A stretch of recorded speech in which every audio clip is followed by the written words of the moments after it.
Amen. Et le cœur béni souvent lorsque Jésus entend, mais souvent sous l'action de l'Esprit Saint, il est parfois difficile de pouvoir nous bénir. Est-ce que quelqu'un a la joie? Est-ce que tu as triomphé? Un chant, la plus beaucoup Brazzaville, les propos du ciel que Jésus disait ceci, et nous ne combattons pas pour la victoire, nous combattons dans la victoire. Est-ce que quelqu'un a compris? Une différence entre vaincre et triompher. Amen. Toi, tu es dans la dimension de la victoire et dans la dimension du triomphe. Est-ce que tu comprends un peu ça? Voilà. Donc, ce matin, je voudrais que tu sois prophétique. Que tu te sentes à l'aise dans la présence de Dieu. Amen. La Bible dit la joie de l'Éternel est ma force. La Bible dit que la pénétration de ta parole éclaire les dons de l'intelligence. Dieu nous a dit que ta profondeur dans la parole de ta vie, ta hauteur dans ce monde. Et que ton attitude face à la parole de ta vie, ton attitude dans cette vie. Et plusieurs veulent être des commandants sans obéir au commandement.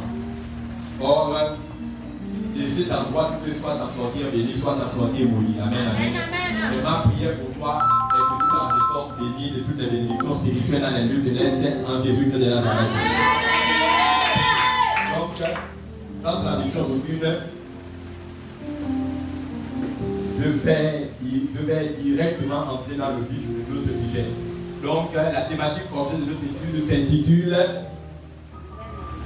La nouvelle et les bénéfices qui en découlent. Amen.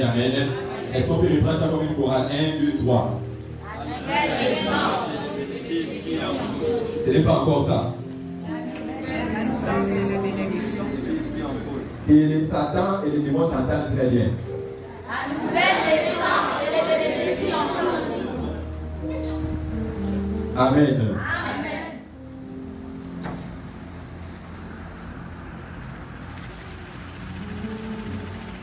D'accord.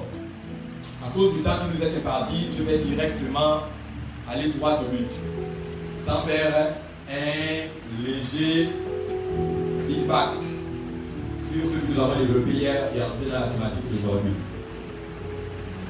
Mais à la fin de ce programme, je crois que certainement le dimanche, je vais m'atteler à effectuer un résumé synchronisé et ordonné de la procédure d'obtention du salut.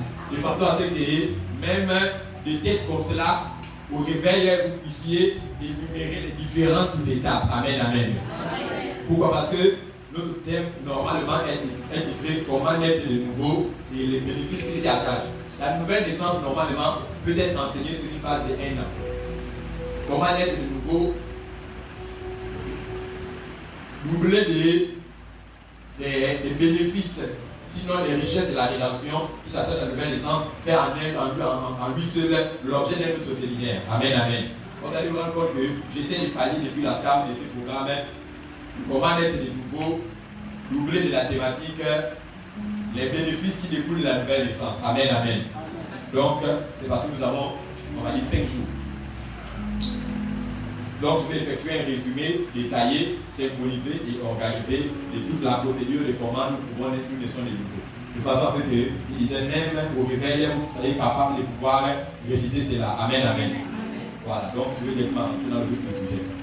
Le texte qui soutient mon adresse est extrait de Matthieu chapitre 22 à partir du verset 11. Je voudrais un lecteur pour lire ça à haute intelligible voix pour le bénéfice des auditeurs et des auditrices de l'auditoire visible de la salle. Pour l'auditoire invisible, Éphésiens 3, verset 10 nous dit que ne savez-vous pas que l'Église instruit de la sagesse dans vos les anges. Ça veut dire que donc les anges sont instruits par l'Église. Amen. La compréhension de la parole de Dieu est le seul moyen de passage à galon d'un ange d'une qualité d'un rang inférieur vers un rang supérieur. C'est quelqu'un qui comprend ce que je suis en train de dire. Je reprends. Sans l'enseignement d'aujourd'hui, sans l'enseignement d'un prédicateur, un ange ne possède pas le moyen de passer en grade. C'est l'enseignement qui permet le passage en galon d'un ange d'un galon inférieur vers un galon supérieur. Amen, amen. Ça veut dire que,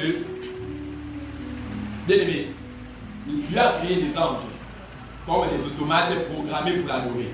Je disais que lorsque Dieu a voulu susciter son attribut de sauveur, il a introduit un stop dans la procédure adorationnelle de Satan en rehaussant l'adoration de sa création envers lui, en se prévoyant lui-même comme étant le sauveur de sa création. Amen, amen. Et les anges qui sont des automates créés, programmés pour l'adorer,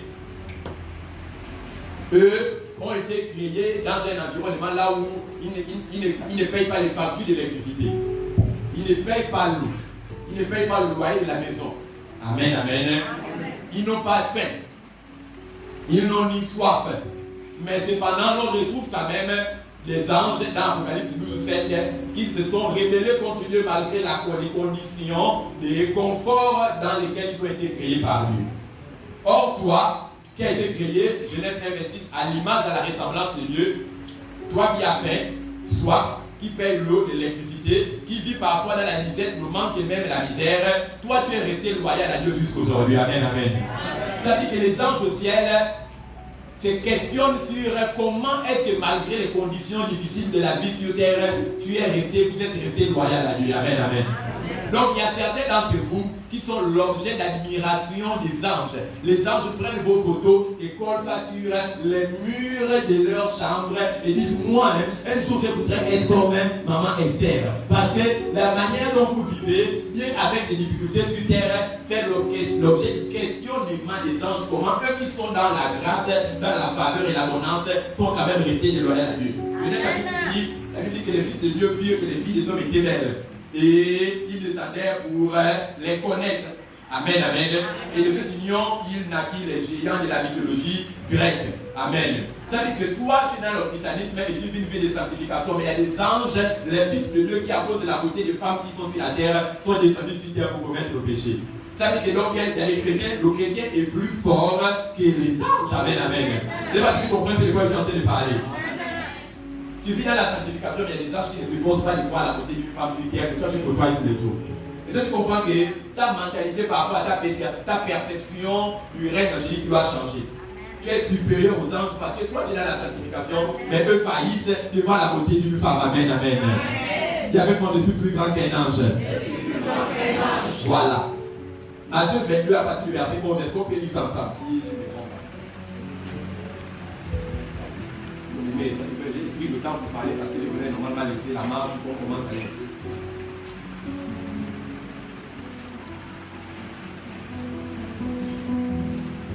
La parole de Dieu dans Matthieu 22, verset 11. Plus fort. Matthieu 22, verset 11. Le roi entra pour voir ceux qui étaient à table, et il aperçut là un homme qui n'avait pas revêtu un habit de noces. Il lui dit, mon ami, comment es-tu entré ici sans avoir un habit de noces? Cet homme eut la bouche fermée. Alors le roi dit au serviteur, liez-lui les pieds et les mains, et jetez-le dans les ténèbres du dehors, où il y aura les pleurs et les grincements de dents. Car il y a beaucoup d'appelés, mais peu d'élus. Amen. Matthieu 24, 24, je dis ça de tête, me dit que dans les derniers temps, plusieurs viendront à mon nom disant, je suis le Christ. Il y aura des faux prophètes, il y aura des faux docteurs. Amen, amen. À telle enseigne que même s'il était possible, les élus seraient séduits. Maintenant, question, il y avait ma réponse. Question. Question. Elle lui dit à telle enseigne que les faux docteurs et les faux prophètes séduiraient même les élus. Ça veut dire quoi? Que est-ce qu'un élu peut être séduit? Non. Écoutons bien. Matthieu 24, 24. Il y aura des faux prophètes et des faux docteurs. Certains viendront disant que je suis le Christ. À telle enseigne que même s'il était possible, les élus seraient séduits. Ça veut dire qu'il n'est pas possible qu'un élu soit séduit. Mais il est possible qu'un appelé de Matthieu 22, verset 11 à 13 soit séduit. Amen, amen. La Bible déclare dans Romains 8, 29 que ceux qu'il a prédestinés depuis la fondation du monde, il les a appelés. Ceux qu'il a appelés, il les a justifiés. Ceux qu'il a justifiés, il les a glorifiés.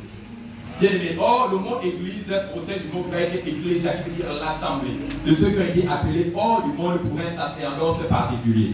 Bien aimé, les appelés sont séduits, mais les élus ne pourront jamais l'être. Ma prière pour toi, c'est que tu rentres dans ton élection au nom de Jésus-Christ.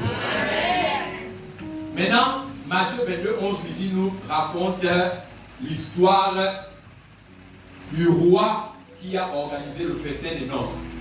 La Bible dit que ce roi a envoyé ses serviteurs chercher des convives. Et lorsque les convives sont arrivés et ont pris place dans la salle du banquet, la Bible dit que lorsque le roi arriva, il observa un homme qui n'était pas vêtu de la tenue du festin des noces. Et il lui dit, homme, comment as-tu fait pour entrer ici sans être vêtu de la tenue du festin des noces de l'agneau? Et la Bible dit que cet homme ne sut comment expliquer. Et avec moi, cet homme ne sut comment expliquer. Cet homme ne sut comment expliquer. Bien aimé, ici, Matthieu 22, 11 nous fait une retranscription de ce qui se produira lors de l'enlèvement. Ça veut dire que chacun de nous, en qualité de croyants chrétiens, membres et fidèles d'assemblée, auront à répondre à cette question lorsque nous comparaîtrons devant le trône de grâce, lors du jugement du grand trône blanc. Jésus nous posera la question de savoir comment as-tu fait pour entrer au ciel. Amen, amen. Amen. Imaginez-vous un peu maintenant que son Excellence, Monsieur le Président de la République, imaginez-vous cet instant que pendant les célébrations du 17 août, la fête de l'indépendance du Gabon, son Excellence, Monsieur le Président de la République, chef de l'État, chef suprême des armées, garant de la République, au général en chef de l'armée gabonaise, Excellence Ali Bongo Ondimba, entre au palais du bord de mer. Et lorsqu'il entre, il y a là le Premier ministre, il y a là le gouverneur, il y a là les sénateurs, il y a là les ministres d'État, les ministres délégués, les différents maires d'arrondissement. Amen. Et il y a les ambassadeurs plénipotentiaires de tous les pays en représentation à Libreville. Et lorsqu'il arrive là, il saute toutes ces personnalités du gouvernement et ces personnalités des pays représentés au Gabon et il s'en va directement vers un homme et il l'appelle mon ami. Quel honneur! Parce que lorsque le président rentre, c'est celui vers qui il se dirige le premier qui est considéré comme étant la personnalité par excellence. Vrai ou faux? Il appelle comme mon ami. Puis il pose la question de savoir comment as-tu fait pour entrer ici sans être vêtu des habits du festin des noces. Et la Bible dit que cet homme ne sait comment expliquer. Et alors le maître de la cérémonie lui dit, alors prenez-le, celui qu'il appelait mon ami, liez-le pieds et mains, jetez-le dans les ténèbres du dehors, là où il y a des pleurs et il y a des graisses de dedans. Donc en entrée, amen, amen. Ça veut dire quoi? Que de cette histoire, on retient que lorsque nous comparaîtrons devant Jésus, la question nous sera demandée de savoir comment avons-nous fait pour entrer au ciel? Ou comment avons-nous fait pour entrer au ciel si nous devons y entrer? Est-ce que quelqu'un comprend un peu de quoi est la question? Si tu comprends, je veux que tu me donnes un amen sec. Amen.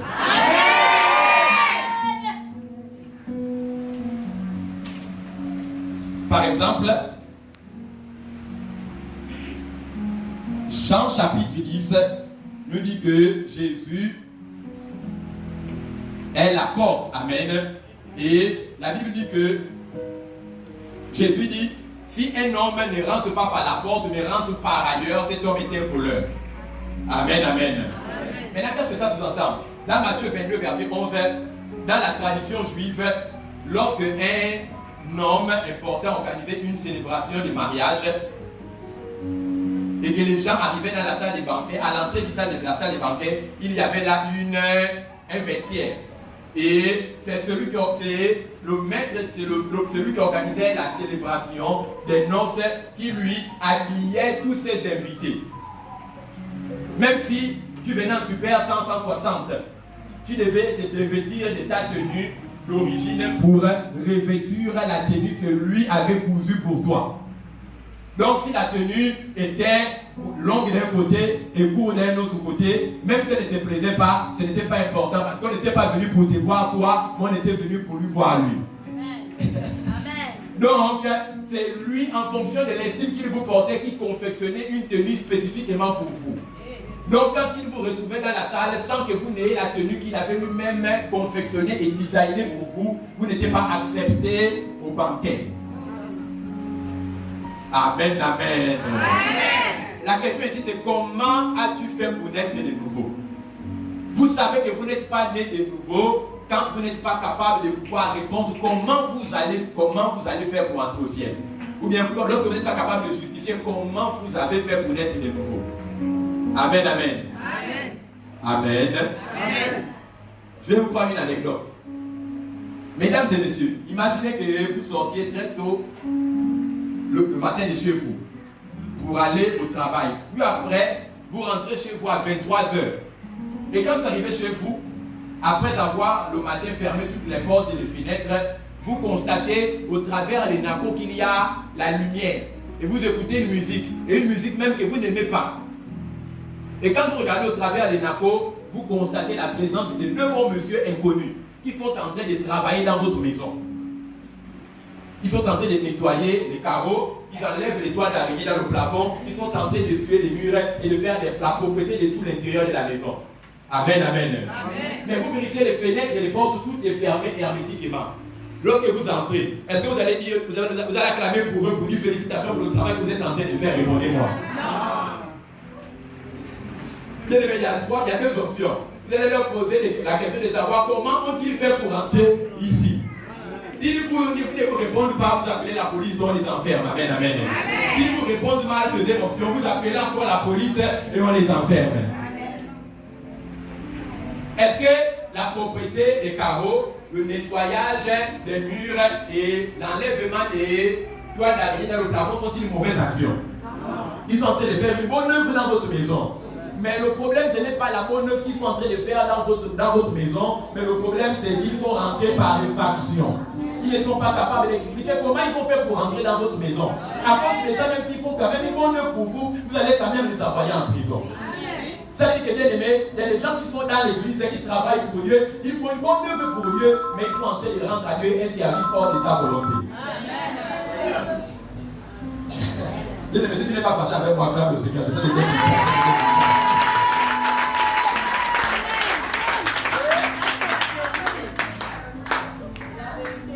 Quelqu'un comprend quand je parle quand même, non? On va mettre long, ne vous inquiétez pas. J'ai dit hier, en prélude, que vous ne verrez jamais la brique imposer au maçon son emplacement dans la construction d'une maison. Jamais. Jamais la brique ne va imposer au maçon son emplacement dans la construction d'une maison pour dire maçon. Je suis la brique, même moi, normalement, au niveau là, on met normalement les tôles. Parce que moi, je me sens à l'aise là-bas. Mais c'est le constructeur de la maison qui lui-même choisit là où la brique doit être. Vous savez que dans l'église de Jésus-Christ, on n'y entre pas parce qu'on veut. Mais on y entre parce que celui qui bâtit son église vous a disposé dans un endroit bien précis.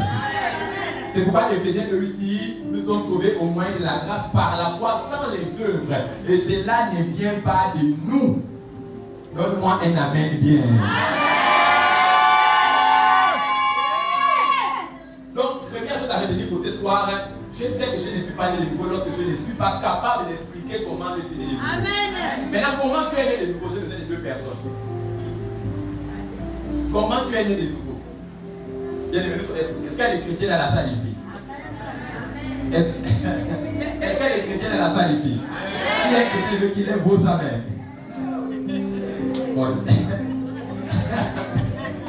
S'il y a un de nouveau qui est dans la salle, que tu lèves ta main. Lève ta main. Lève ta main. Amen, amen. 1, 2. Oh, on est maintenant un peu comme ça.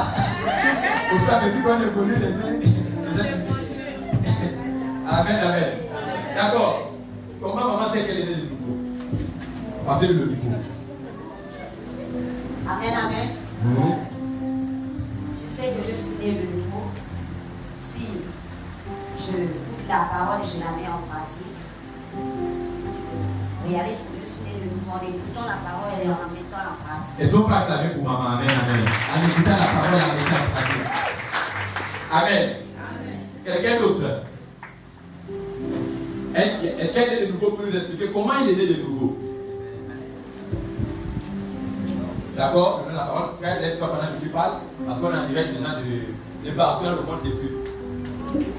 Alors, je sais que je suis né de nouveau lorsque je fais quelque chose de mal et j'entends une voix qui me dit bien, sinon une tristesse m'envahit après que j'ai fait la mauvaise chose.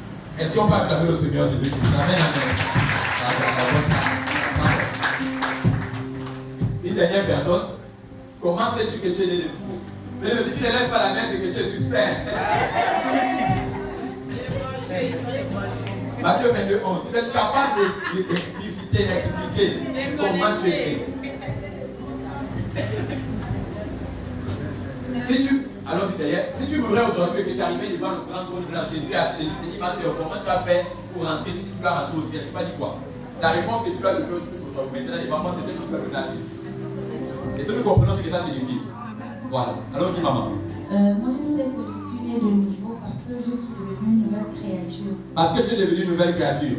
Et comment tu es devenue une nouvelle créature? Parce que les choses anciennes que je faisais, je ne les fais plus. Mais comment les choses anciennes sont passées? Les nouvelles choses sont devenues nouvelles. Je suis devenue enfant de Dieu. Mais comment tu es devenu enfant de Dieu? Hein? Amen, amen. Les hommes vont acclamer le Seigneur Jésus.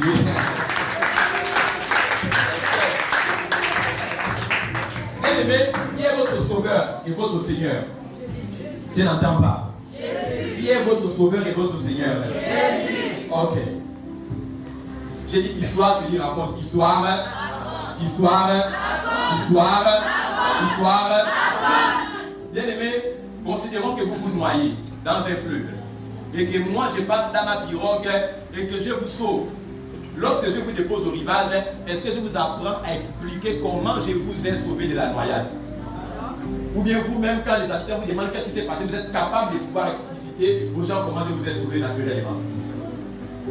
Est-ce que quelqu'un comprend ce que je suis en train de dire? Je réponds. Si vous êtes en train de vous noyer dans un fleuve et que je passe avec ma pirogue et je vous sauve de la noyade, lorsque je vous dépose au rivage, est-ce que je vous apprends à expliquer comment je vous ai sauvé de la noyade? Mais lorsque les villageois arriveront, vous saurez pas comment, vous saurez naturellement comment je vous ai expliqué, comment je vous ai sauvé de la noyade. Amen, amen. Ça veut dire que si vraiment Jésus est votre sauveur, vous serez normalement capable d'expliquer comment il vous a sauvé. Amen. Si vous ne savez pas comment l'expliquer, c'est que vous n'êtes pas né de nouveau. Maintenant, certains disent qu'ils sont nés de nouveau de la mauvaise manière. C'est ce qu'on appelle les fausses bases de salut que nous avons développées hier. Par exemple, il y a certains qui vont dire qu'ils sont nés de nouveau parce qu'ils payent la dîme et les offrandes. C'est vrai ou bien c'est faux? Réponds-moi bien.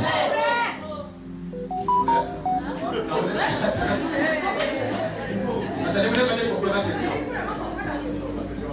Bien aimé, je suis choqué. J'ai posé la question à un fidèle d'une église nigérienne qui est au charbonnage. 5 000 places.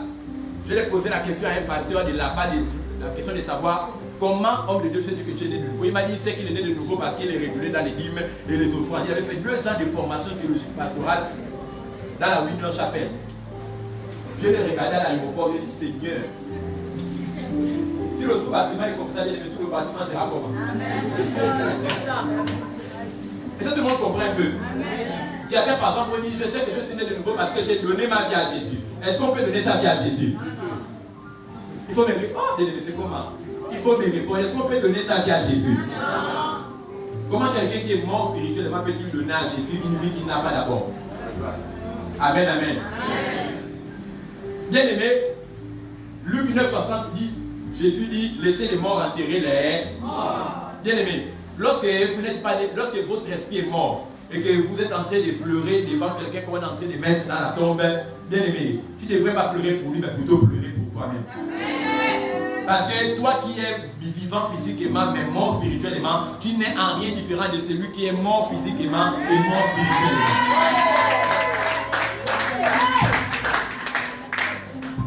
Bon, déjà les comprendre parce que je vais approfondir. Est-ce qu'un cadavre qui est couché parmi les êtres humains à l'hôpital est différent d'un cadavre qui est dans le casier d'une mort? Les deux sont des morts. Donc si celui qui est le cadavre qui est couché parmi les êtres humains vivants à l'hôpital, c'est mon cadavre qui est dans les classements, dans le casier du mort, bien aimé, c'est que c'est un cadavre fou. Et ça, nous comprenons un peu. Donc, le fait que vous réalisez que la mort spirituelle, elle existe. Il y a des morts vivants spirituels. Vivants physiquement, mais morts spirituellement. Donc, un mort spirituellement va donner sa vie à Jésus. C'est une fausse base du salut. Vrai ou faux? Amen, amen. Il va inviter Jésus dans son cœur. Or, Jean 13 dit à ceux qui l'ont reçu la parole, elle leur a donné le pouvoir de devenir enfants de Dieu. Lesquels ne sont ni de la chair, ni de la volonté des hommes, mais de l'Esprit de Dieu. Amen. Quand tu dis Seigneur Jésus, je t'invite dans mon cœur. Est-ce que c'est la volonté de quoi? De la chair, non? Amen, amen. Si c'est la volonté de la chair, ça veut dire qu'un enfant de Dieu ne peut être de la volonté de la chair qui procède d'inviter Jésus par sa volonté dans son cœur. C'est une fausse base du salut. Donne-moi un amen bien. Amen, amen. Par exemple, comment? Par exemple, un homme dont l'esprit est mort, né d'un père et d'une mère chrétienne, on lui donne un nom chrétien. Jean, Jacques, Paul, Esther, amen, amen. Rebecca, Ruth, Naomi, Samson. Est-ce que quelqu'un comprend ce que je suis en train de dire? Un homme qui a un esprit mort, né de deux parents chrétiens. Deux parents chrétiens mettent au monde un enfant.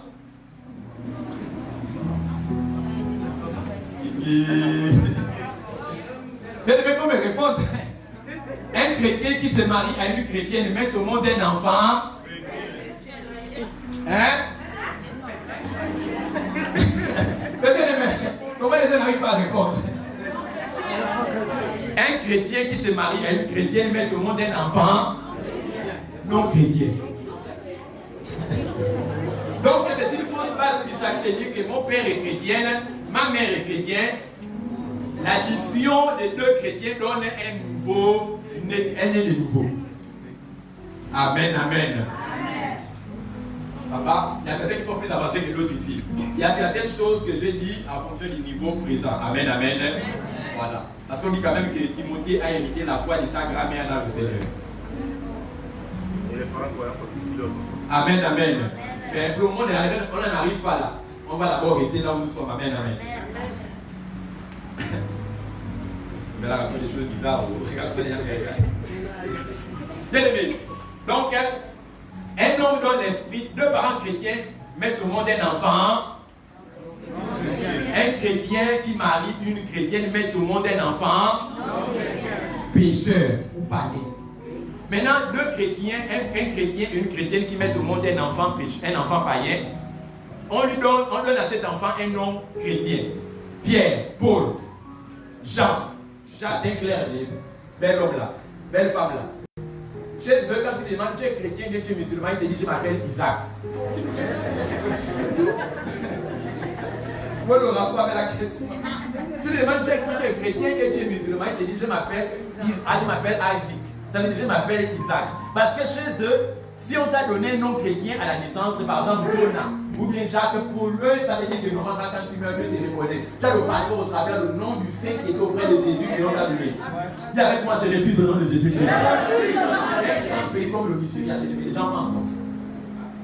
Donc, recevoir un nom chrétien, un nom de baptême, donne-moi un amen bien. Si on t'a donné un nom de baptême, et on t'a dit que ça te garantissait l'entrée au ciel, bien aimé, tu vas partout. Bien aimé, on peut manquer, on peut aller chez Satan et lui manquer. Mais on ne peut pas rater le ciel. On ne peut pas rater le ciel. C'est directement l'enfer. Amen, amen. Donc, une autre chose pas de salut, recevoir un nom chrétien. On a déjà vu ça, prophétiser juste. Amen, amen. C'est une fausse base du salut. Amen, amen. Guérir les malades. Moi, je sais que c'est le nouveau parce que lorsque je prie pour les malades, ils sont guéris au nom de Jésus. C'est une fausse base du salut. Amen, amen. Luc chapitre 9, à partir du verset 1, la Bible déclare que Jésus a assemblé les 12 leur donnant force et autorité sur les esprits méchants et la puissance de guérir toutes les maladies. Amen, amen.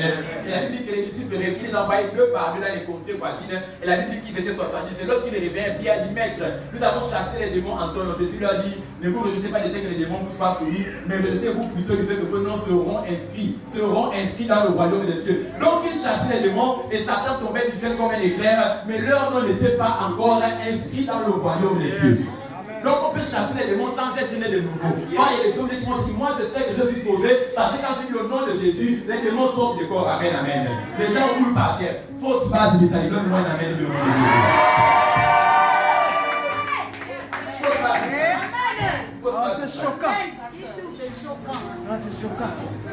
Fausse base du salut. Amen, amen. Bien aimé, maintenant je vais vous poser une question. Vous allez voir que dans cette église-là, les gens roulent par terre. Mais les démons ne sortent jamais. Si je mens vrai ou faux, c'est pas qu'il y a des églises où, depuis 20 ans, quand un homme de Dieu vient et il y a quelqu'un qui est ici dans la salle qui est mari de nuit, c'est toutes les femmes qui tombent. Et les mêmes femmes là, quand une autre vient de la Côte d'Ivoire, il y a une femme ici qui a le mari de nuit, c'est encore les mêmes personnes qui sont tombées dans une même. Est-ce que c'est vrai que vous avez constaté ça? Pourquoi est-ce que les mêmes personnes tombent mais ne sont jamais délivrées? Simple. Parce que lorsque quelqu'un n'est pas né de nouveau, il a beau chasser un démon d'un corps, le démon peut s'agiter, mais le démon ne sortira pas. Parce qu'il y a un passage biblique qui dit que vous croyez qu'il y a un seul Dieu, les démons le croient aussi, et ils tremblent. Donnez-moi un minute violent dans le Jésus.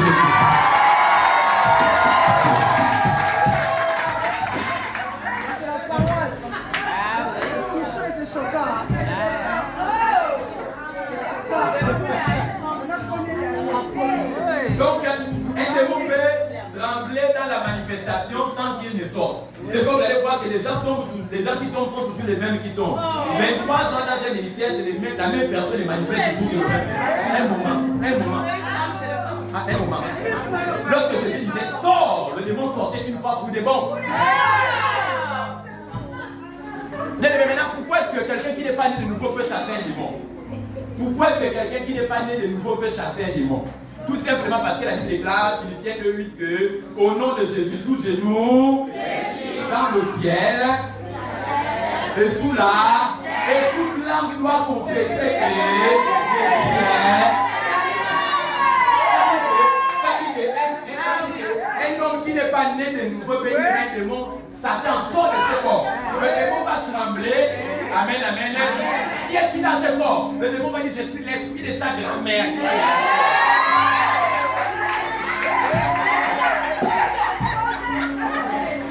Parce que toute langue doit confesser que Jésus est. Le démon ne peut pas sortir. La Bible dit qu'il y avait les 7 fils de Sheba. La Bible dit qu'ils sont venus chasser un homme qui était possédé d'un esprit de folie. Ils sont venus chasser un démon d'un homme qui était possédé d'un esprit de folie. La Bible dit que quand ils ont dit au nom de Jésus que Paul prêche, je vous commande de sortir des démons de folie de cet homme. La Bible dit que les démons dit nous connaissons Jésus. Nous connaissons Paul. Mais quant à vous, nous ne vous connaissons pas. La Bible dit que les démons se sont manifestés après qu'ils aient dit au nom de Jésus. Mais quand ils sont manifestés, qu'est-ce qui s'est passé? Ils ont frappé aux pieds des maléfices de Jésus. Et les démons sont rentrés en Dieu et les ont laissés vus. Ils ont commencé à marcher après les grands civils dans le quartier. Le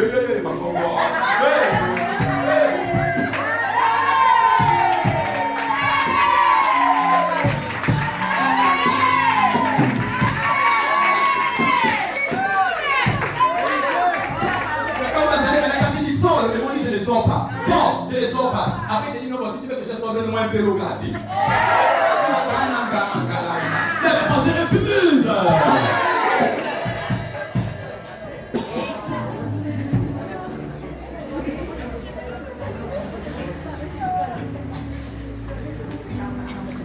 On a déjà vu parler en langue hier, non?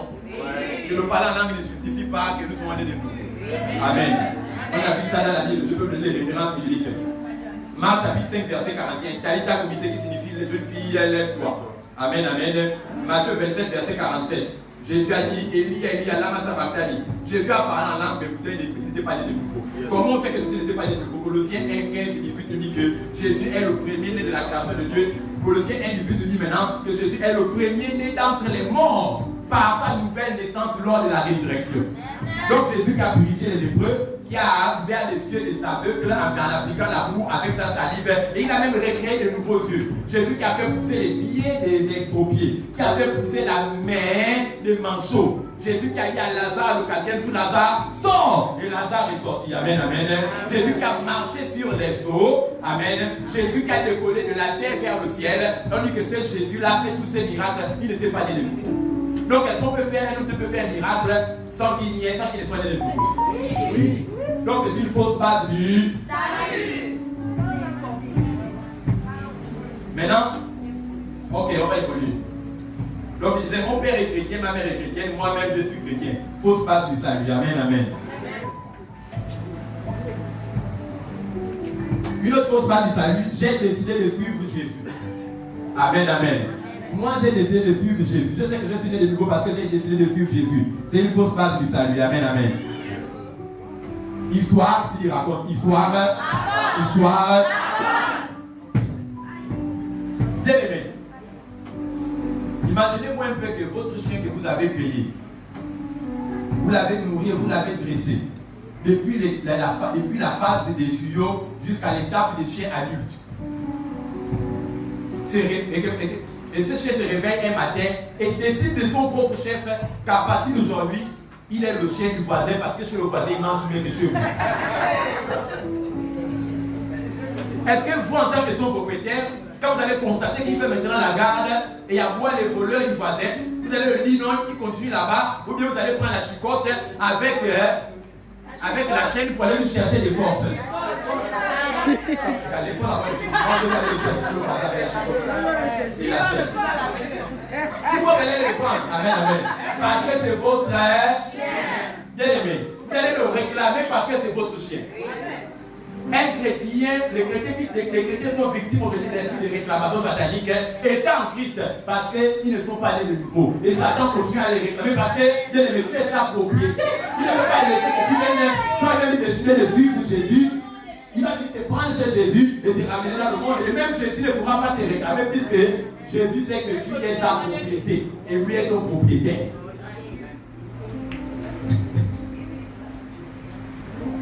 C'est là même que là, automatiquement, quelque chose, un chrétien ne peut pas être possédé. Ça, je vais ça demain sur la main. Demain, je vais rentrer dans l'interprétation des rêves et la possession du chrétien. Amen, amen. Un chrétien ne peut pas être possédé. Mais la délivrance se produit lors de votre nouvelle naissance. Bon, on va prendre le texte, ce n'est pas le choix. Colossiens 1 à partir du verset 11 à 13. Colossiens 1, 11 à 13, si je ne me trompe pas. C'est Éphésiens ou Colossiens. Le même que Colossiens, on va voir. C'est Colossiens. Colossiens 1, 11 à 13. Allez, c'est un peu lent maintenant la lecture de la parole. Vous savez. Colossiens 1, 11 à 13.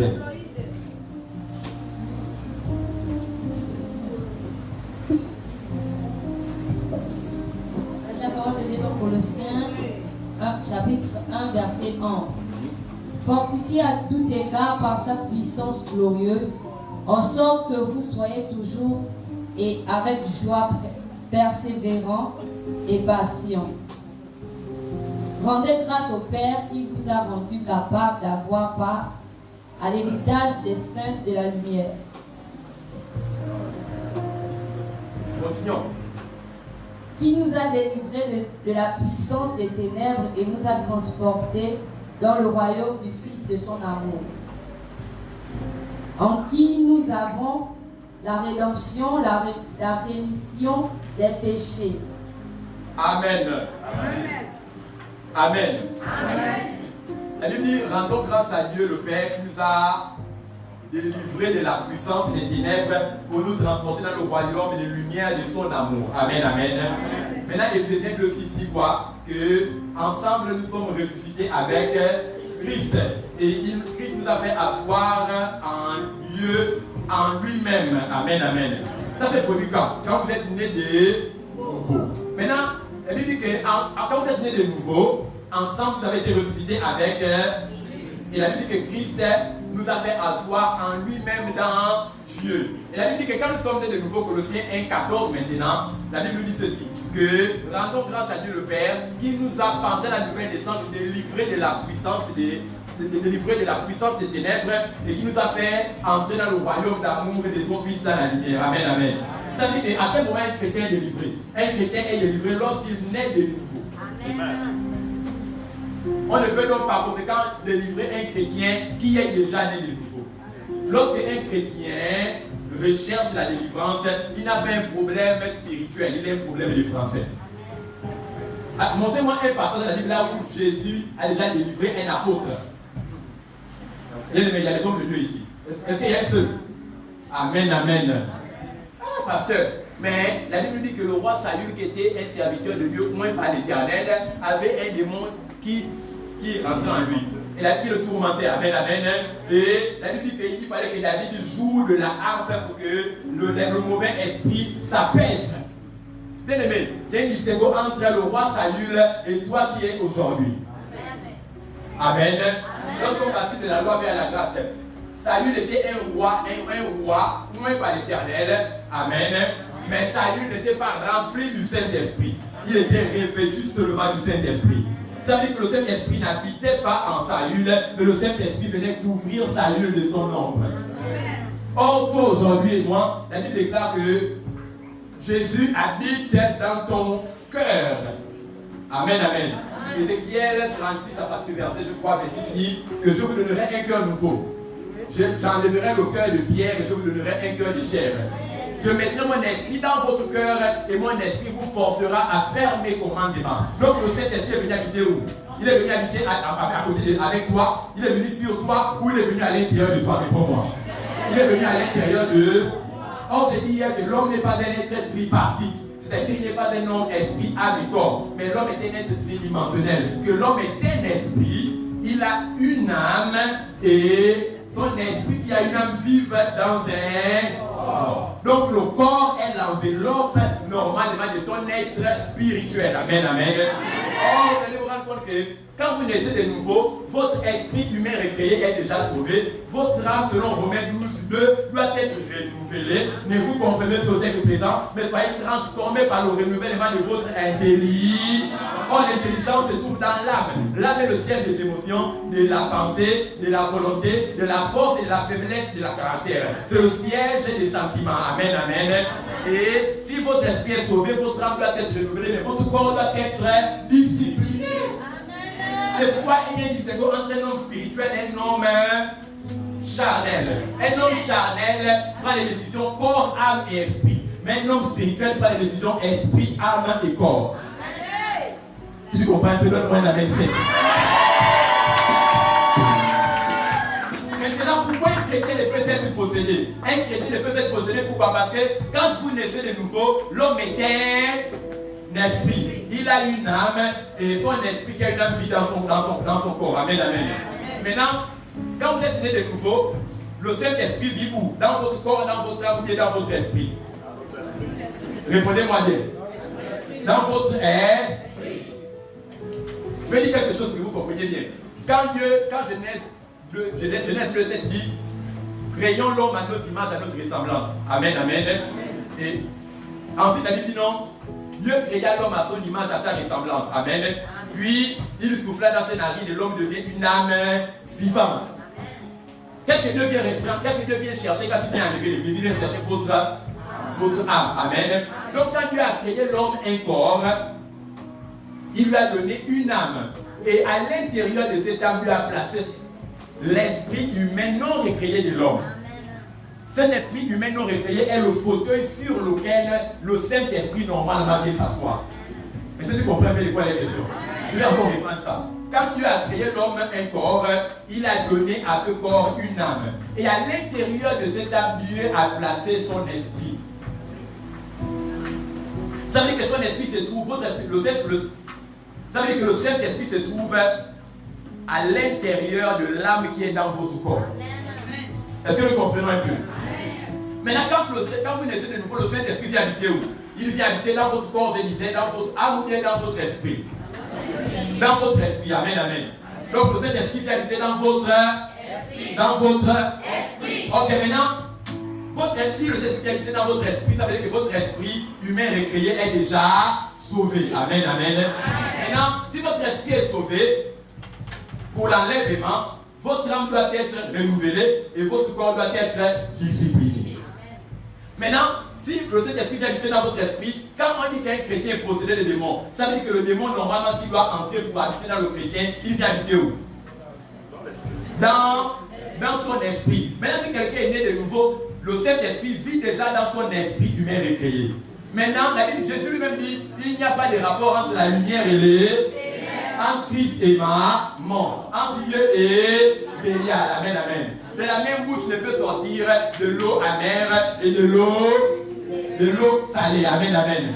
Ça veut dire que s'il n'y a pas de rapport entre la lumière et les ténèbres, ça veut dire qu'il n'y a pas pu avoir une cohabitation dans l'esprit humain du chrétien, du Saint-Esprit et d'un démon de ton grand-père qui est mort depuis longtemps. Mais Dieu, c'est la haute tension. Ça veut dire que lorsqu'un démon même tente même de s'approcher, il est électrocuté au pied du corps.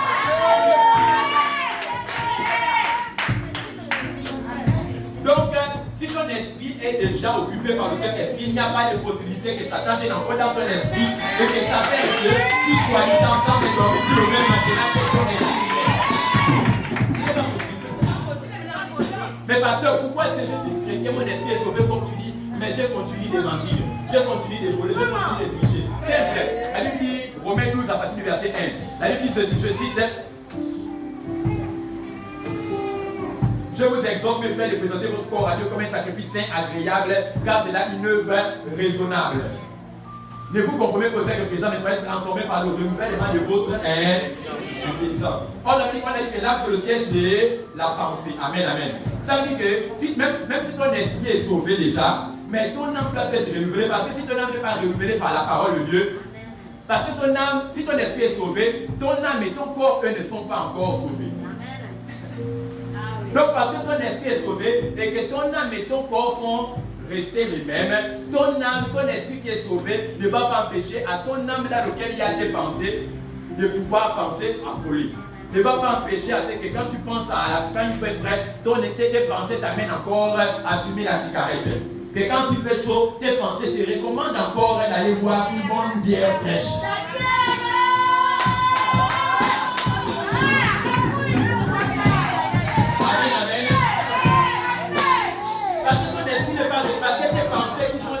Ne sont pas révélés. Lorsque tu vas voir une jeune fille qui passe avec un collant vraiment bizarre,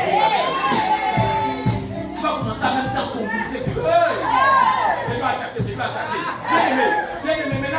Maintenant, parce que ton âme n'est pas renouvelée, ton esprit peut être sauvé, mais tu vas encore développer les exactions que tu commettais avant quand tu étais un pécheur. Maintenant, lorsque le païen qui te regarde avec un regard, te regarde avec un regard non conscientisé par la parole, il va dire, toi tu vas à l'église, tu dis que tu vas aller au ciel, mais pourtant tu vois encore. Mais ce que tu comprends, c'est que la nouvelle naissance n'a rien à voir avec ton âme et ton corps. Ton esprit humain récréé est déjà sauvé, mais tu dois prendre maintenant en tant que chrétien responsable et mature la décision de venir t'asseoir au ministère de la grâce et de la justice. Écoutez Papa Théo, pour que pendant qu'il t'enseigne, il puisse enseigner la sanctification, en fait qu'il comprenne maintenant que son lait pour moi ce n'est pas bon, son idée pour moi ce n'est pas bon, Michel pour moi ce n'est pas bon, calomnie ce n'est pas bon, apporter ce n'est pas bon.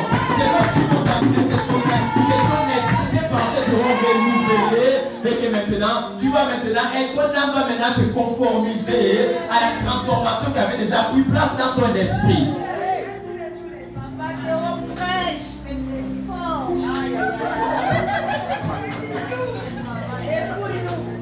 Et maintenant, quand ton âme est renouvelée, tu dois maintenant prendre la décision de discipliner ton corps. 1 Corinthiens 9:15, moi, Paul, je traite mon corps durement. Le Père de naissance de rejeter après avoir poussé aux autres. Donne-moi un amen au nom de Jésus. Donc, en résumé, si le Saint-Esprit habite dans ton esprit, un démon ne peut venir habiter ou habiter avec le Saint-Esprit dans le même esprit. C'est comme si vous demandez à Dieu et Satan de dormir ensemble sur le même matelas dans la même chambre. Tu es le meilleur, un qui va dégager lui. Tu es le meilleur celui-là. Est-ce qu'un chrétien peut être posé? Réponds-moi maintenant. Est-ce qu'un chrétien peut être possédé? Réponds-moi maintenant. Pasteur, cette étude-là, c'est fort. C'est même trop fort. Parce que tu connais ce que moi j'expérimente dans mon corps. Ne laissez pas vos sensations déterminer votre foi. Ou que votre foi ne soit pas basée sur vos sensations. Il y a cette étape qui mène un homme vers la possession démoniaque, même quand il n'est pas chrétien. Il y a premièrement la répression. Il y a la répression. Il y a la suppression. Il y a la dépression. Il y a l'oppression démoniaque. Il y a l'obsession démoniaque. Et enfin, il y a la possession démoniaque. Or, quand un chrétien est né de nouveau, un chrétien ne peut être possédé d'un démon. Il ne peut être obsédé d'un démon que s'il le permet lui-même. Mais il peut être oppressé par un démon. Il peut déprimer par l'action intensive des démons qui l'oppressent. Amen, amen. Il peut régresser spirituellement. Il peut même se supprimer de l'assemblée. Amen, amen. Il y a des gens, par exemple, lorsque vous venez au culte, vous avez l'impression que c'est comme si on a parlé mal de vous. Et il fait encore passer toi-même, tu as été comme le pied. Et tu as ceci qui était blanche, toute propre et sale. Toi, tu n'as regardé, tu dis, pardon, ne regarde pas, toi, là, tu nous empêches. Satan même temps vient pour dire, je t'avais dit ça, que dans l'église, on ne t'aime pas. Et toi, là, tu commences à dire, quand dimanche prochain arrive, ton corps, tu te lèves, voilà l'église, tu portes la tenue, tu portes la chemise, tu te parfumes, très bien. Quand tu vas aller devant le taxi, ton corps commence à peser. Toi, tu vas encore aller là-bas. Il faut même que tu te laisser t'assembler là. Et tu dis, tu as quand même raison. Et rentre à la maison. Je vais écouter une nouvelle église là où je vais aller trouver. Tu t'es privé de l'assemblée. Ça, c'est l'action des démons. Mais ça ne veut pas dire que le diable vit en toi ou le démon vit en toi. Ça ne veut pas dire que tu es victime d'une suppression. Le monde a même dit 3 fois. Maintenant, il y a la répression et il y a la répression. Les 6 étapes que je vais décrire là, la répression, la suppression, la dépression, l'oppression et même l'obsession se font hors du corps des croyants. Tout chrétien ici est oppressé. Il y a des gens qui sont oppressés financièrement parce que le loyer de la maison est impayé et le propriétaire fait pression. À tel point qu'à un moment tu dis non, la fille ne mérite pas d'être vécue. Je vais chercher le manqué qu'elle a bloqué à la branche la plus courte et je vais me suicider parce que j'ai trouvé des problèmes financiers. Ça est déjà arrivé à certaines personnes. Amen, amen. Mais ça ne veut pas pour autant dire que tu es possédé, c'est seulement une oppression. L'oppression se fait de l'extérieur vers l'intérieur, mais la possession se fait de l'intérieur avec les manifestations extérieures. Si tu comprends, dis le mot avec toi.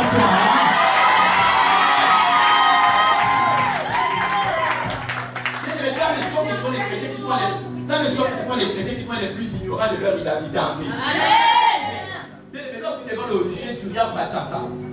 Vous sortez le matin à 10h et vous voyez une jeune fille païenne avec les mèches vertes, avec les sourcils rouges, avec le rouge à lèvres, rouge, avec une mini-jupe serrée jusqu'ici, jusque là. Bien aimé, est-ce que tu peux aller dire à cette fille que maman, excuse-moi de te dire ça, mais je te vois que tu es possédé d'un esprit de Jézabel. Qu'est-ce qui va se passer avec toi? Elle va te faire quoi? Elle va te donner une gifle. Même si c'est la vérité, elle va te gifler. Parce qu'elle n'acceptera jamais que tu lui dises qu'elle est possédée d'un esprit de Jézabel.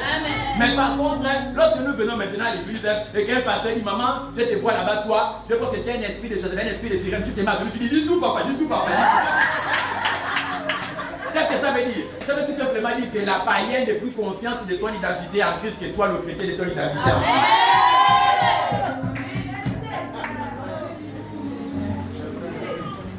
Si tu n'es pas fâché avec moi, donne-moi un amen.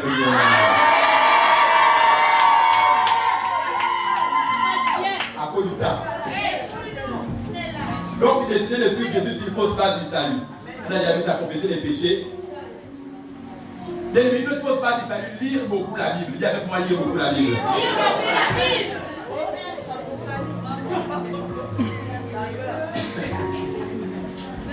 Amen.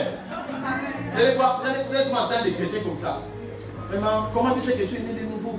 Papa, moi je sais que je suis né de nouveau parce que depuis que j'étais dans ce ministère, j'ai maintenant l'envie de lire beaucoup la Bible.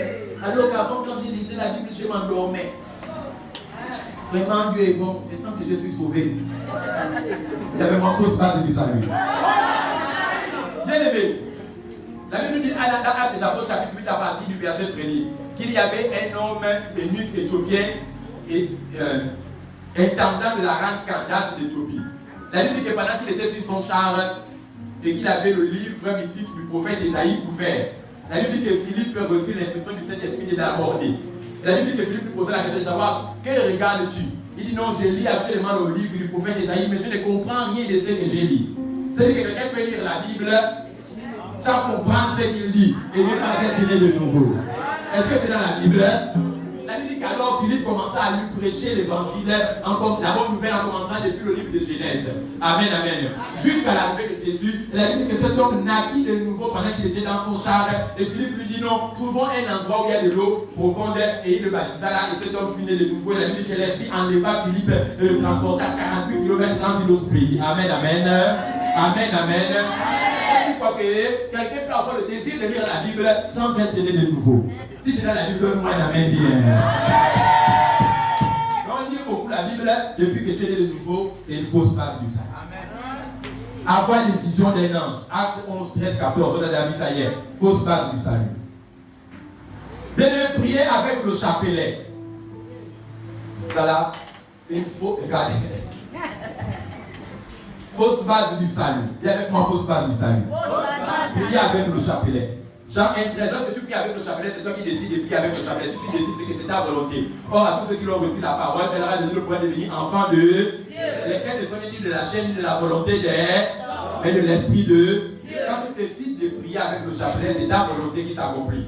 Or, la volonté humaine ne peut pas introduire un homme dans le ciel qui est spirituel. Fausse base du salut. Les pénitences. Vous allez voir par exemple les chrétiens de l'église catholique, l'église mariale, catéchumène, qui font des pénitences. Ils donnent beaucoup d'argent, amen, amen, et ils se mettent et ils marchent à genoux devant le rosaire, amen, amen, ou encore devant le Saint-Sacrement, ou encore devant la statue de Jésus, ou encore la statuette de la Vierge Marie. Et vous voyez, les gens sont là, les grands sont à genoux, et ils sont en train de marcher, parce qu'ils sont en train de faire des pénitences, parce que leur souffrance sur terre doit les amener à être adoptés par Dieu. Dis avec moi, fausse base du salut. Tu touches la Sainte, tu touches la Vierge, elle même tu touches déjà là-bas, bien aimé.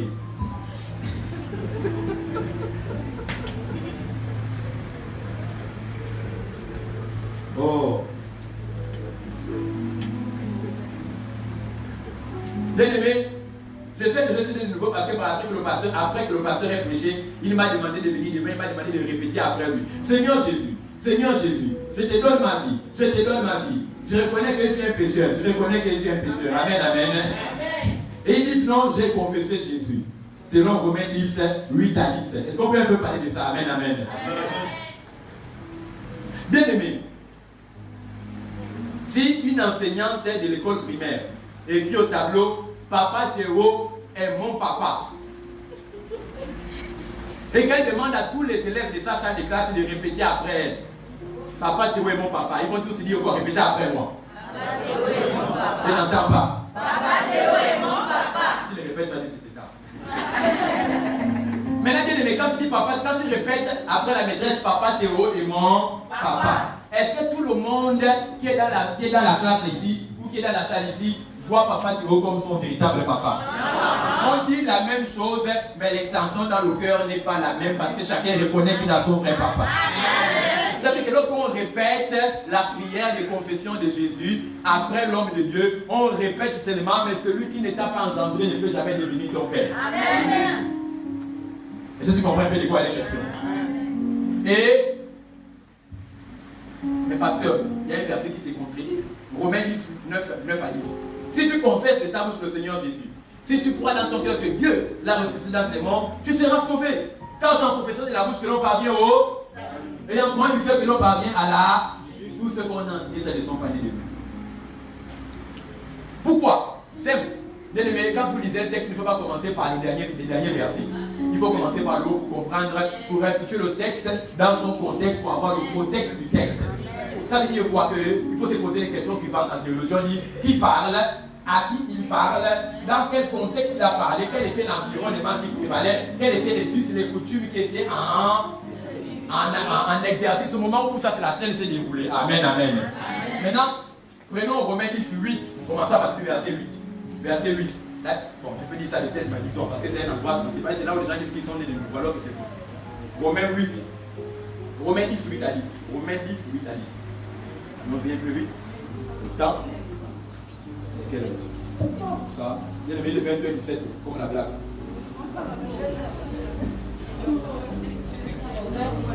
Romains 10, Oui, allons-y. verset 8. Que dit-elle donc? La parole est près de toi, dans ta bouche et dans ton cœur. Or, c'est la parole de la foi que nous prêchons. Si tu confesses de ta bouche le Seigneur Jésus, et si tu crois dans ton cœur que Dieu l'a ressuscité des morts, tu seras sauvé. Amen. Allons-y ensemble. La parole est près de toi. La parole est près de toi. Elle est dans ta bouche, elle est dans ton. Donc la parole était déjà où? Dans leur. Amen, amen. Il dit cette parole de la foi que nous prêchons. Ça veut dire que la parole était près d'eux d'abord. La parole était dans leur bouche. Amen, amen. Et en fait, la parole était dans leur cœur. Ça veut dire qu'il y a des gens, amen, amen, qui ont la parole dans la Bible seulement, près d'eux. Mais il y a une autre qualité de personnes qui, après avoir eu la parole à côté d'eux dans la Bible, ont la parole dans leur bouche. Amen, amen. Ça veut dire qu'on prêche. Mais après, maintenant que la parole a été prêchée, ces personnes finissent par avoir la parole dans leur cœur, la nouvelle naissance. Ça veut dire qu'on peut avoir la Bible, amen, amen, à côté de soi. On peut prêcher la Bible sans qu'on ait la parole dans son cœur. Donne-moi un amen bien. Maintenant, l'apôtre Paul dit cette parole de la foi que nous prêchons. Ça veut dire qu'il prêchait déjà, amen, amen. S'il prêchait déjà, ça veut dire qu'ils étaient déjà nés de nouveau, amen, amen. Maintenant, il dit non, si tu confesses de ta bouche le Seigneur Jésus, après qu'il soit né de nouveau, après qu'on soit né de nouveau, si tu crois dans ton cœur que Dieu t'a ressuscité dans tes morts, tu seras sauvé, car c'est en confessant de la bouche que l'on parvient au. Et c'est en croyant du cœur que l'on parvient à la. Ils se rendent compte qu'ils n'ont pas confessé pour être sauvés, mais ils ont confessé basé sur la parole qui était déjà dans leur cœur. Amen, amen. Ça veut dire que la confession de Jésus n'introduit pas quelqu'un au salut, mais c'est la confession de Jésus basée sur la parole qu'on a d'abord écoutée, entendue et compris, qui nous a engendré le salut, qui nous amène maintenant à confesser. La Bible dit quoi? La Bible dit quoi? Que c'est de l'abondance du cœur et par là. Ça veut dire que quelqu'un confesse Jésus comme Seigneur, il faut d'abord que la parole ait déjà engendré le salut dans son cœur. Si tu comprends, donne-moi un amen.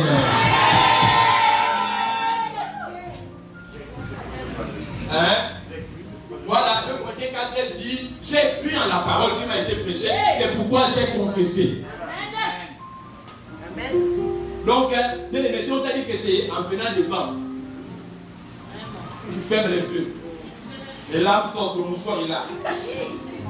Le message que tu culpabilises te condamne.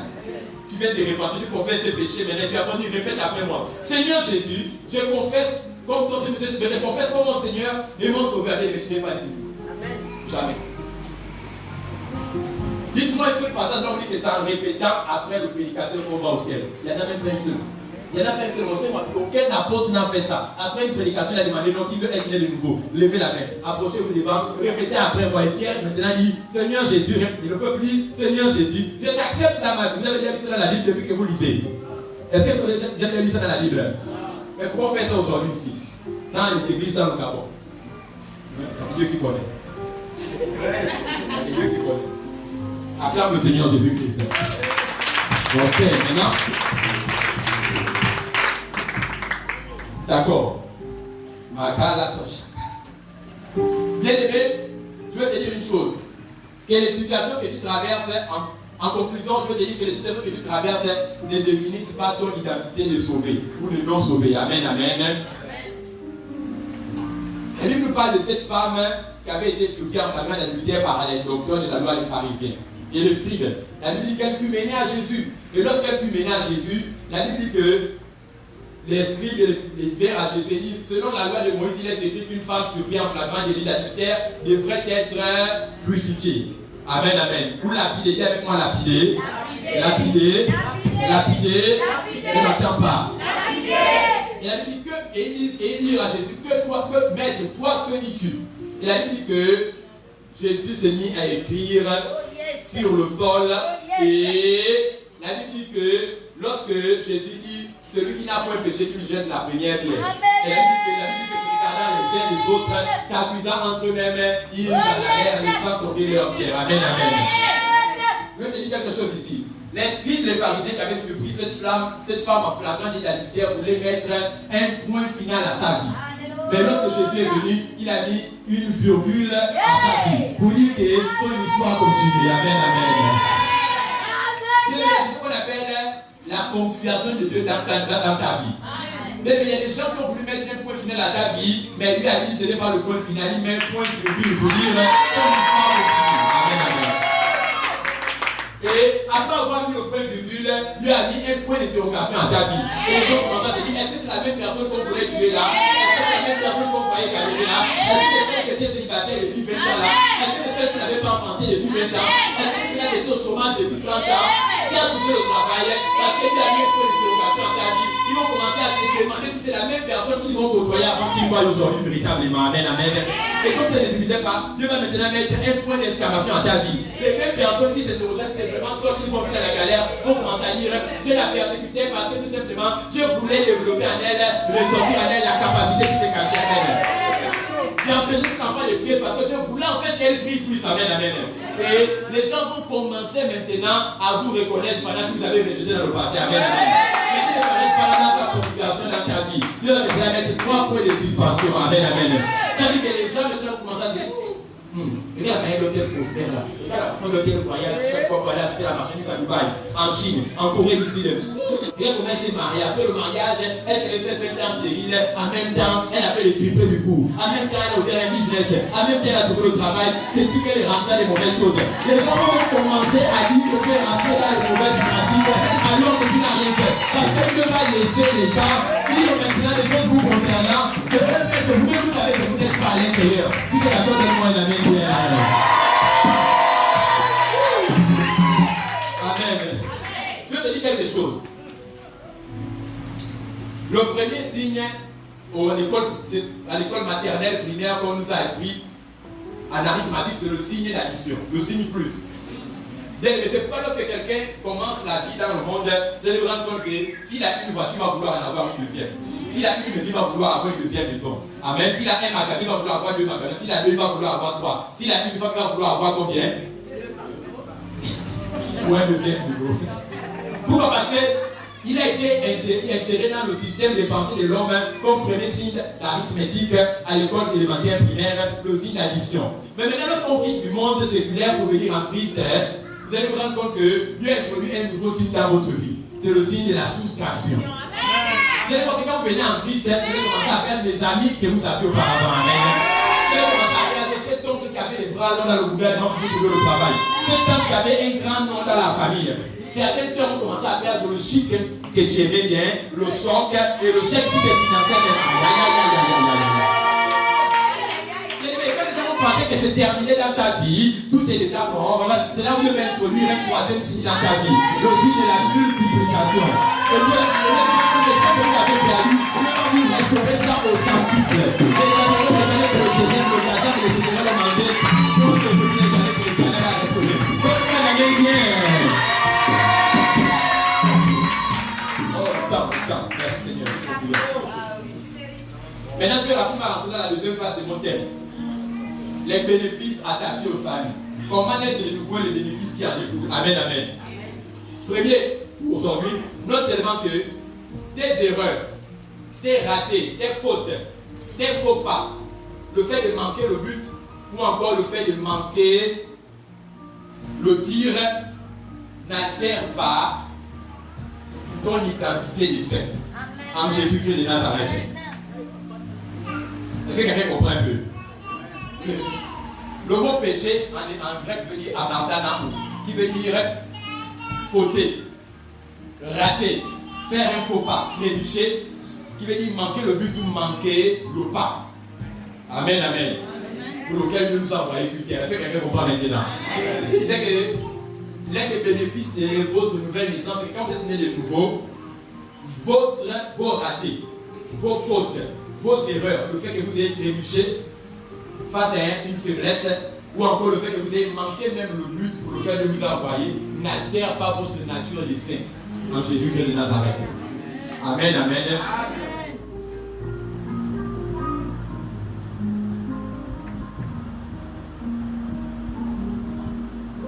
Au-début, la soeur.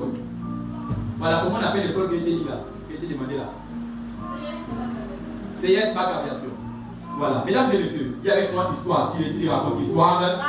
Histoire.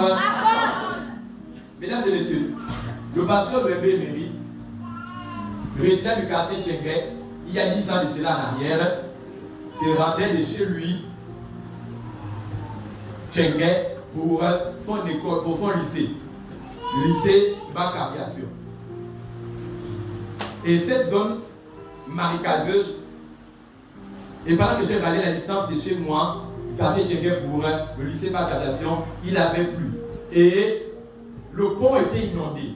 Alors, cherchant le pont, sous les eaux qui étaient inondées, j'ai fait une erreur.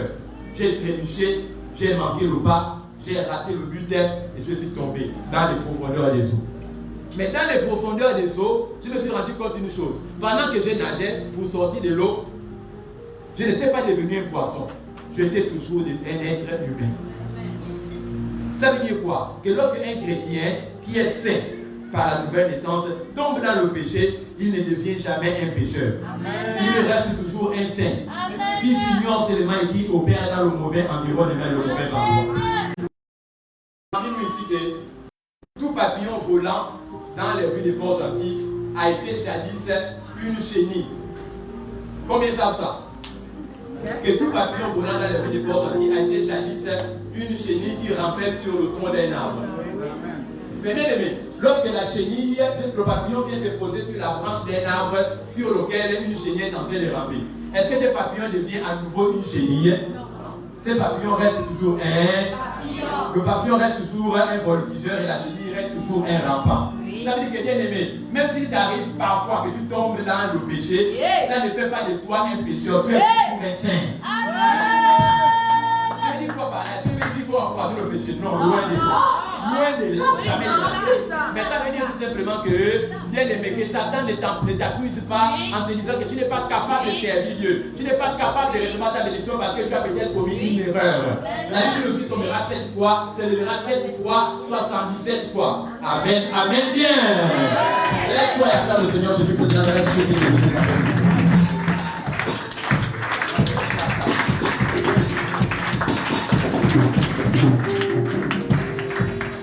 D'accord. Bon. Aujourd'hui,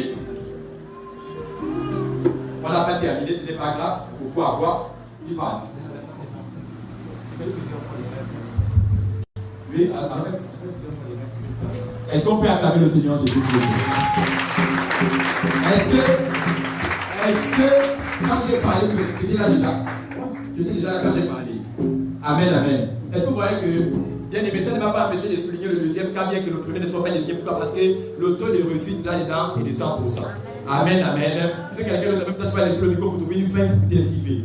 Allez t'asseoir, mais Dieu n'est pas comme ça, amen. Quand vous savez sur quoi est basée la puissance du ministère, sur la parole, vous ne pouvez pas douter. Amen, amen. Si tu ne fais pas attention, le diable va toujours créer des situations normalement. La perte de là, normalement, c'est l'humiliation. Le diable va toujours créer des situations là où, normalement, tu vas t'avancer, mais tu vas connaître l'infortune, les succès ou encore des méfaits devant. Amen, amen. C'est une forme d'humiliation. Et pendant que je suis en train de parler maintenant, Dieu brise cela dans ta vie. Dieu révèle pour condamner. C'est-à-dire que quand Dieu révèle, normalement, c'est pour détruire la chose pour laquelle il a parlé. Pendant que je parle, c'est détruire le nom puissant de Jésus-Christ de Nazareth. Tu es libéré par la puissance du nom de Jésus-Christ de Nazareth. Est-ce qu'on peut acclamer le Seigneur? J'ai parlé. S'il y a quelqu'un ici qui répond au nom de Combila ou Combil, je ne sais pas, Combila, dans la salle Combila ou Combila, ou vous connaissez quelqu'un de ce nom, s'il vous plaît, prière de l'inviter, ou prière de se rapprocher auprès de moi. Amen. Et une certaine Ernestine, je ne sais pas si je perds bien. Priez vraiment de vous rapprocher. Amen, amen. Je déclare que quiconque est venu ici, affligé d'un esprit de maladie, d'une maladie ou d'un démon, est déclaré guéri par la puissance du nom de Jésus. Je déclare affranchi. Il y a une femme ici, il y a votre sein gauche qui enfle et qui a un moment désenfle. Ça enfle et ça désenfle. Et à un moment même, il est douloureux pour vous de porter les soutiens-gorge parce qu'il y a un sein qui est volumineux. Ça vient et ça répare, ça vient et ça répare. Et vous êtes inquiet par rapport au diagnostic. Vous vous dites, est-ce que ce n'est pas ce que j'ai redoute?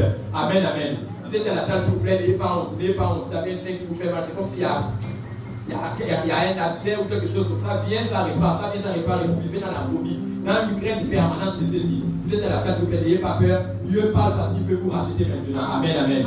Vous êtes dans la salle, que tu lèves ta main. Il faut qu'on aille vite, bien aimé, parce que je n'ai pas du temps en ma faveur. Je dis ce que le Seigneur me montre maintenant. Amen, amen. Ok, d'accord. Est-ce qu'on peut acclamer le Seigneur Jésus-Christ? Donc, dans les familles, selon ce que Jésus a fait. Est-ce que quelqu'un a été béni par l'enseignement de cet après-midi? Est-ce que quelqu'un a été béni par l'enseignement de ce soir? Je vais nous allons montrer maintenant qu'est-ce que c'est les 500 étymologies du mot croire. Amen, amen. C'est quoi croire? Les gens pensent que croire c'est poser l'action de faire quelque chose. Or, croire normalement, ce n'est pas cela. Amen, amen. Maintenant, ensuite, nous allons montrer maintenant concrètement comment on est de nouveau. Nous allons parler de l'équation du salut. Repentance envers Dieu plus foi en Jésus-Christ de Nazareth. Est-ce que la repentance peut amener quelqu'un à la nouvelle naissance? Non. Amen, amen. Nous allons également parler de cela. Nous allons vraiment faire la différence entre se déclarer coupable et être reconnu coupable. Parce que vous ne pouvez pas entrer dans la grâce du salut si vous n'avez pas d'abord été reconnu coupable. Amen, amen. Parce que pour bénéficier de la grâce présidentielle, il faudrait que vous soyez d'abord déclaré coupable. Amen, amen. Et emprisonné. Donc que Dieu vous bénisse. Acclame Jésus si tu as été délivré dans ce monde.